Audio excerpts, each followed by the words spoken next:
नमस्कार। तो जैसा कि आप सभी जानते हैं कि अभी कांस्टेबल का एग्जाम भी होगा, जूनियर ऑफिस असिस्टेंट का एग्जाम भी होगा और आने वाले जो हैं वो और भी बहुत सारे एग्जाम हैं HPRC के, वो एग्जाम भी होंगे। तो खासकर जो अभी लेटेस्ट एग्जाम आ रहा है वो है कांस्टेबल का एग्जाम। तो उसके लिए ये एक रिवीजन सीरीज हम चला रहे हैं।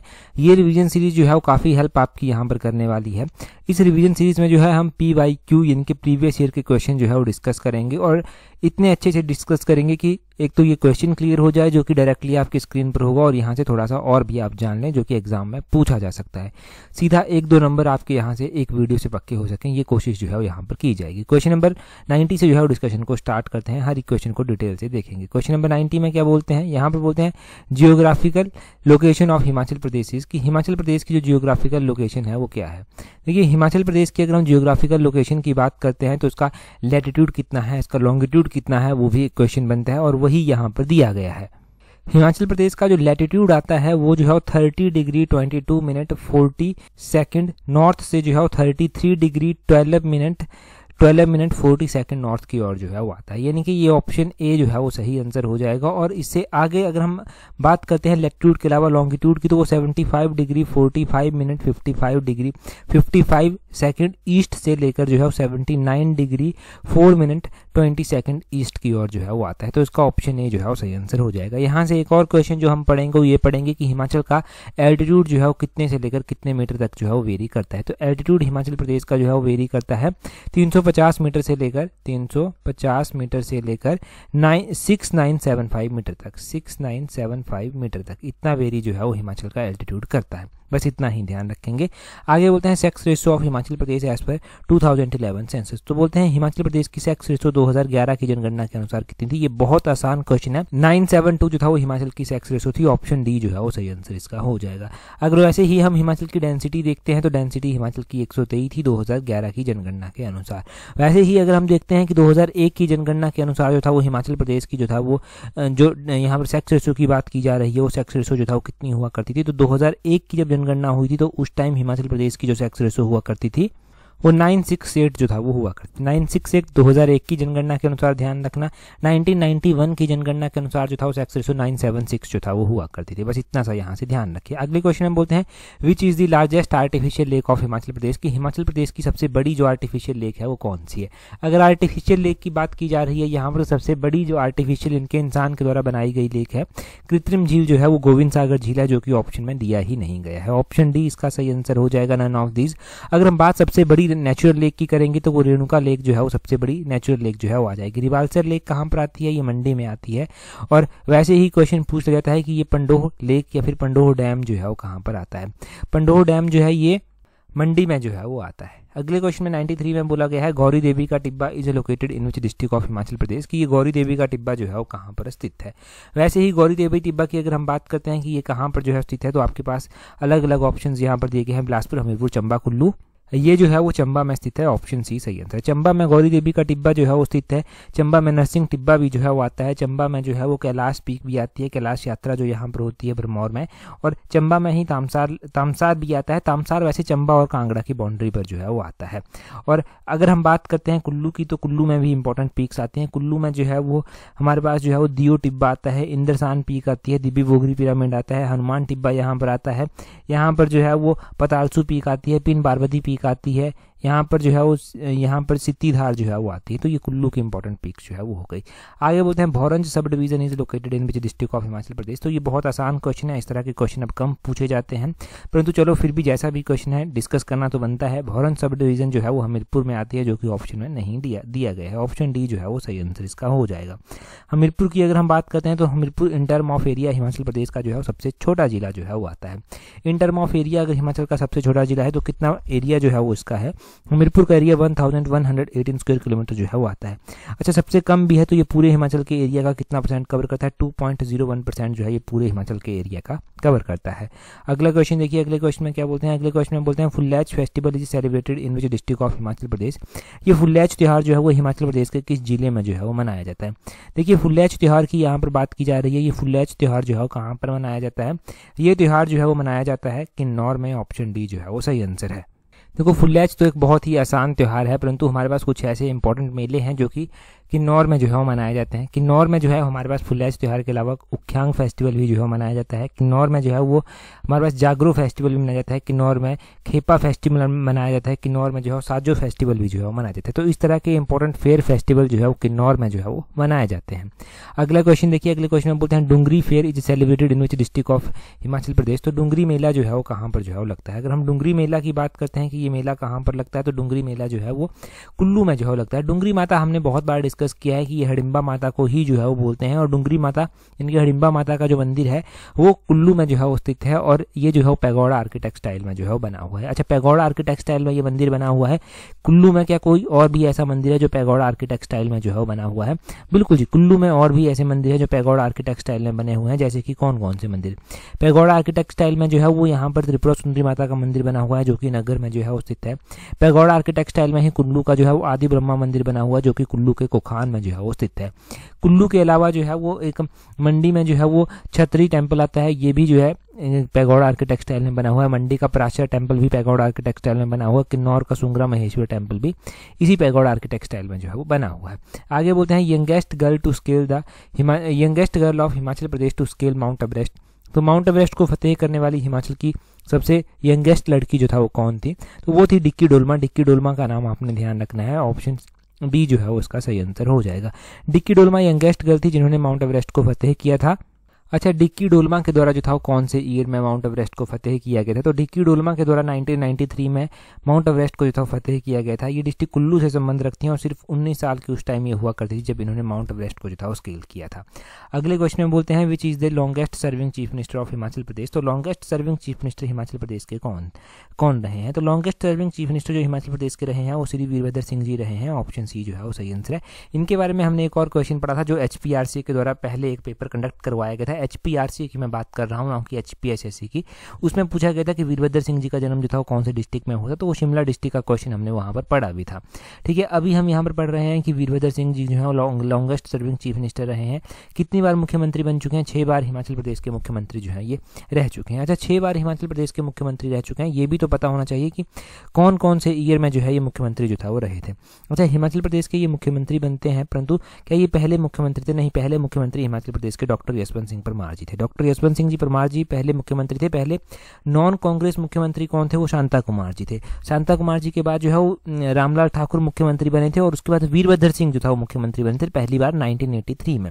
तो पहली बार ये 1983 में बने, 1985 तक मुख्यमंत्री रहे। दूसरी बार 1985 में बने, 1990 तक रहे। तीसरी बार ये 1993 में बने, 1998 तक रहे। चौथी बार ये 1998 में बने थे। पांचवी बार ये 2003 में बने थे, 2007 तक ये रहे थे, और छठी बार जो था ये 2012 में बने थे, और पूरा 5 साल का कार्यकाल 2017 तक इन्होंने कंप्लीट अपना किया था। तो ये हिमाचल के लॉन्गेस्ट सर्विंग चीफ मिनिस्टर के बारे में ध्यान रखना। YS परमार जी हिमाचल के मुख्यमंत्री पहले रहे थे, 4 बार ये हिमाचल के मुख्यमंत्री बने थे। शांता कुमार जी 2 बार हिमाचल के मुख्यमंत्री रह चुके हैं, और यहाँ पर प्रेम कुमार धूमल दिया गया है, तो प्रेम कुमार धूमल भी जो है 2 बार हिमाचल के मुख्यमंत्री जो है वो रह चुके हैं। अगले क्वेश्चन में बोलते हैं इन दी बैटल ऑफ नेरती साहबपुर 1786 राजा Sansar Chand second of Kangra defeated which of the following. तो बोलते हैं कि जो नेरती साहबपुर का संग्राम हुआ था 1786 की लड़ाई हुई थी, इसमें बोलते हैं संसार चंद ने जो था वो किसे हराया था।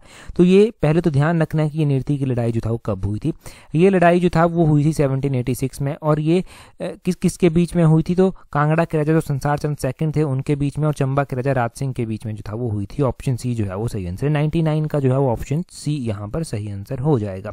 आगे बोलते हैं 100 क्वेश्चन में बोलते हैं Lord Mayo visited Shimla in which year. तो लॉर्ड मेयो के द्वारा शिमला की यात्रा कब की गई थी? देखो, लॉर्ड मेयो के द्वारा जो था शिमला की यात्रा की गई थी 1871 में जो था शिमला की यात्रा जो था वो की गई थी। 1871 में इनके द्वारा शिमला की यात्रा की गई थी। लॉर्ड मेयो जो था वो वाइसराय भी रहे। वाइसराय जब ये इंडिया के थे तो उनके कार्यकाल के दौरान जो था जनगणना स्टार्ट की गई थी। जनगणना स्टार्ट की गई थी, सिर्फ वो कंप्लीट नहीं हो पाई थी जनगणना। तो ये जनगणना का क्वेश्चन भी इनका ध्यान रखना है। आगे क्वेश्चन में बोलते हैं 101 में बोलते हैं Himalayan hill state regional council was formed in which year. तो बोलते हैं Himalayan hill state regional council की स्थापना कब की गई थी? इसकी स्थापना 1946 में जो था वो की गई थी। ऑप्शन डी 1946 जो है वो इसका सही आंसर हो जाएगा। अच्छा, Himalayan hill state regional council की भी बात यहाँ पर की जाए तो वैसे ही जो है वो हिमालयन रियासती प्रजामंडल भी हुआ करता था। हिमालयन रियासती प्रजामंडल की स्थापना कब की गई थी? वो 1938 में जो था वो हिमालयन रियासती प्रजामंडल की स्थापना की गई थी। Himalayan hill state regional council 1946 में, हिमालयन रियासती प्रजामंडल 1938 में। अच्छा, वैसे ही कुनिहार प्रजामंडल भी बनाया गया था। ये कुनिहार प्रजामंडल 1939 में जो था वो बनाया गया था। तो कुनिहार प्रजामंडल का ध्यान रखना। कुनिहार प्रजामंडल के अलावा एक जो है वो सिरमौर प्रजामंडल भी बनाया गया था। वो कौन से ईयर में बनाया गया था? वो भी 1939 में ही बनाया गया था। आगे बोलते हैं who was the first chairman of Himachal Pradesh administrative tribunal. तो हिमाचल प्रदेश जो प्रशासनिक मंडल बना था, प्रशासनिक अधिकरण बना था, इसके जो पहले अध्यक्ष थे वो कौन थे? हिमाचल प्रदेश प्रशासनिक अधिकरण यानी कि हिमाचल प्रदेश एडमिनिस्ट्रेटिव ट्रिब्यूनल के जो पहले चेयरमैन बनाए गए थे वो किसको बनाया गया था?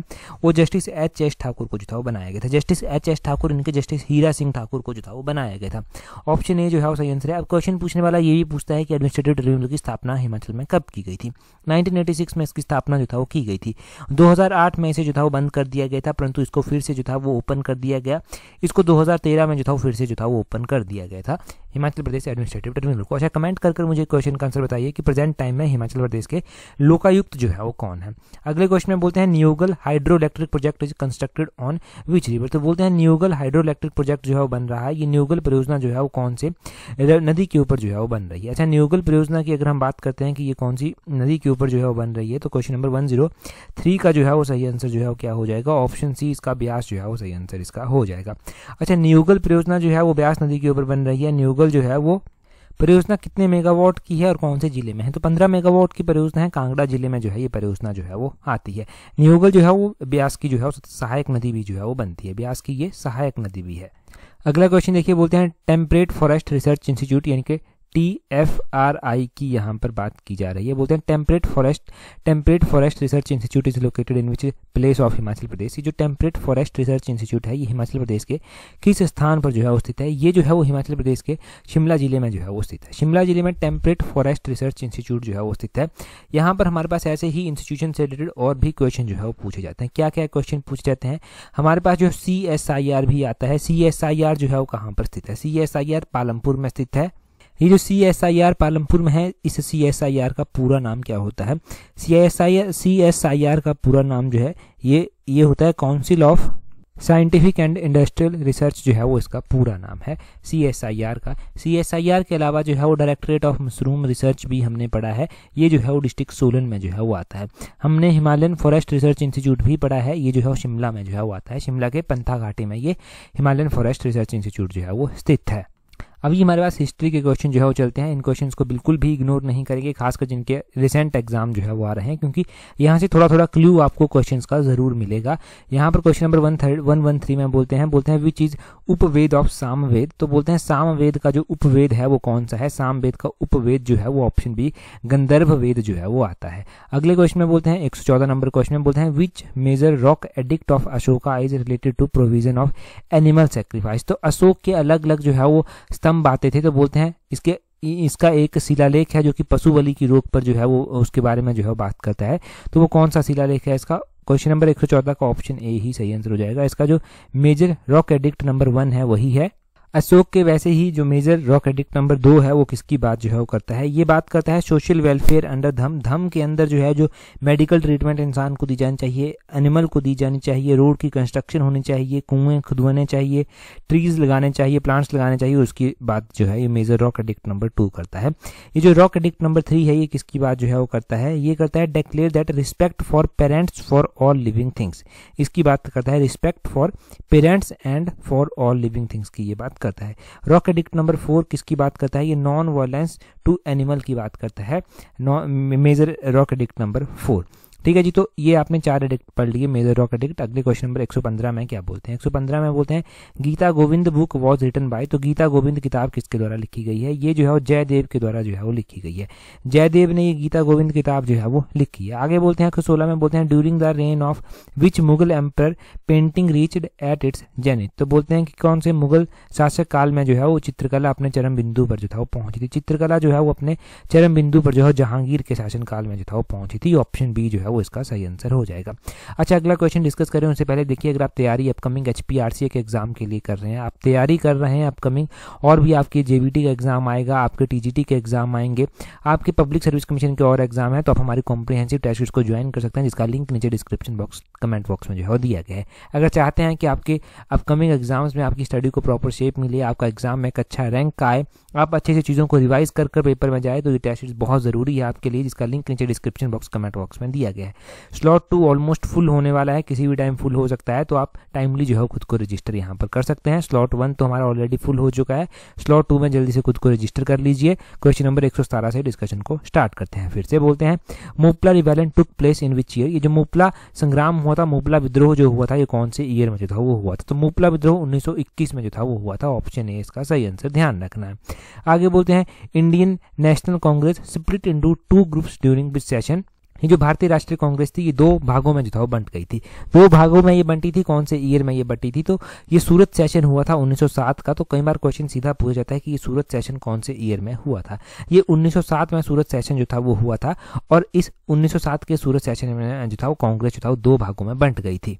अच्छा, क्वेश्चन पूछने वाला यहाँ से एक और क्वेश्चन जो है बना देता है। वो पूछता है कि 1907 का ये सेशन किसके द्वारा प्रिजाइड किया गया था, इसकी अध्यक्षता कौन कर रहा था? तो इसकी अध्यक्षता रास बिहारी घोष के द्वारा जो था वो की जा रही थी। तो रास बिहारी घोष का नाम आपने ध्यान रखना। आगे बोलते हैं, Pannalal Ghosh is associated with which musical instrument? तो पन्नालाल घोष जो है कौन सी म्यूजिकल इंस्ट्रूमेंट से जो है संबंधित है? पन्नालाल घोष जो है वो फ्लूट यानी कि बांसुरी से जो है वो संबंधित है। बांसुरी वादक जो है ये पन्नालाल घोष जो है वो है। क्वेश्चन नंबर 120 में क्या बोलते हैं? 120 क्वेश्चन यहाँ पर देखिए, बोलते हैं, विच प्लेनेट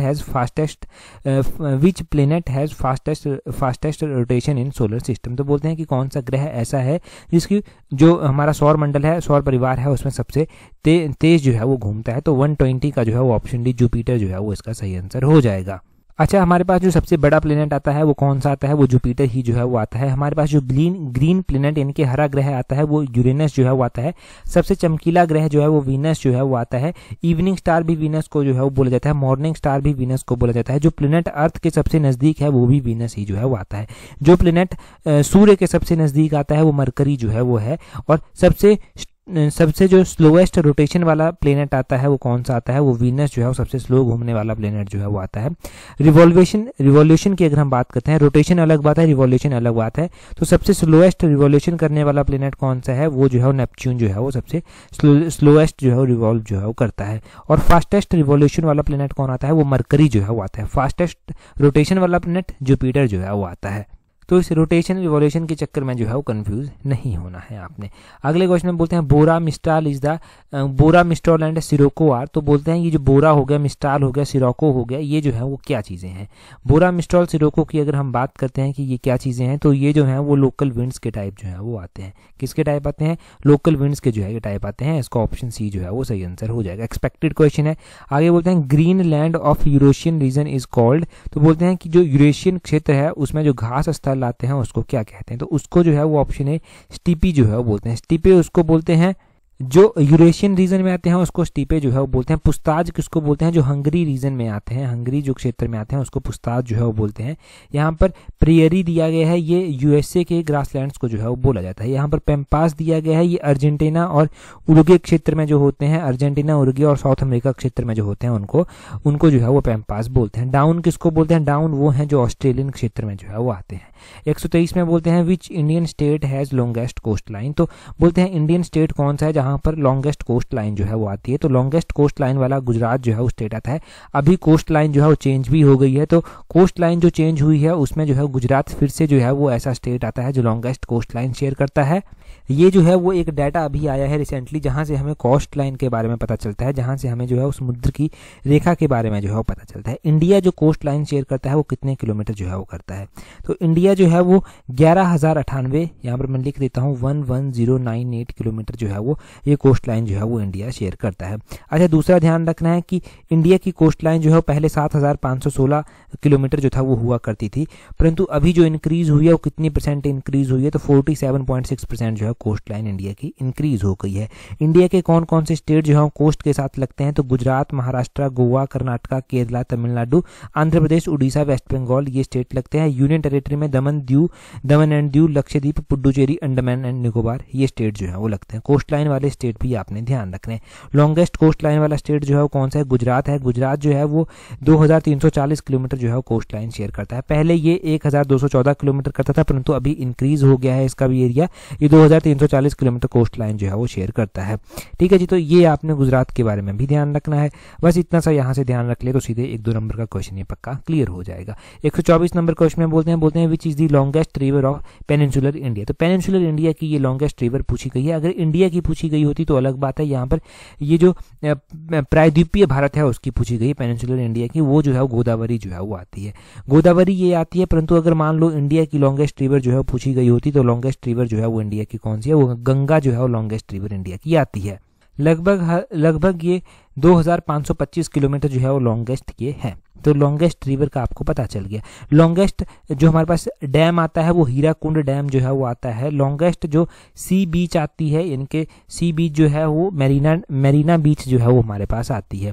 तो लॉन्गेस्ट डैम हो गया, लॉन्गेस्ट रिवर हो गई। लॉन्गेस्ट कैनाल भी ध्यान रखना, नहर जो है हमारे पास वो इंदिरा गांधी कैनाल आती है जो कि राजस्थान में जो है वो आती है।